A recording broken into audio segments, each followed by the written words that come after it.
দেখো, ফার্স্টে তোমাকে নিতে হবে একটুখানি ময়দা নিতে হবে, আর চিনি নিতে হবে। চিনির ডাস্টও করে নিতে পারো মিক্সার গ্রাইন্ডারে তোমরা। আর দুটো ডিম নিতে হবে, বেকিং সোডা, বেকিং পাউডার, আর তোমার ভ্যানিলা এসেন্স, ড্রাই ফ্রুট, এগুলো তোমাকে নিতে হবে। দেখো, আমি ফার্স্টে দুটো ডিম নিয়েছিলাম, তারপরে একটুখানি চিনি অ্যাড করেছিলাম, তারপরে ময়দা অ্যাড করেছিলাম, দেন আমি এটাকে ফেটাচ্ছিলাম। আর তোমাকে দু রকমের দুধ লাগবে, একটা তোমার লিকুইড দুধ লাগবে, একটা ডাস্ট লাগবে, আর অল্প তোমার 1 বাটি মতো সুজি লাগবে। দেখো আমি এটাকে, আর তুমি যত ফেটাবে তত কিন্তু তোমার কেকটা কিন্তু খেতে খুবই স্বাদদার হবে।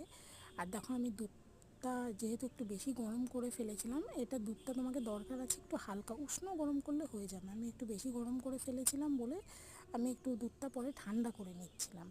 আর তোমরা তোমাদের ইচ্ছা মতন তোমরা একটু ড্রাই ফ্রুট দিতে পারো, টুটি ফুটি দিতে পারো, কেশর দিতে পারো, তোমাদের সে স্বাদ অনুযায়ী তোমরা দিতে পারো। দেখো, আমি মাকে বলছিলাম, মা একটুখানি আমাকে ড্রাই ফ্রুটগুলো কেটে দাও। আর ড্রাই ফ্রুটগুলো কিন্তু ভিজিয়ে রাখতে হবে। তারপরে দেখো, আমি ডাস্ট যে দুধের প্যাকেট আছে 10 টাকা দামে, সেটাও কিন্তু আমি অ্যাড করে নিচ্ছি। দেন এটাকে কিন্তু খুব সুন্দর করে তোমাকে মিক্স করতে হবে।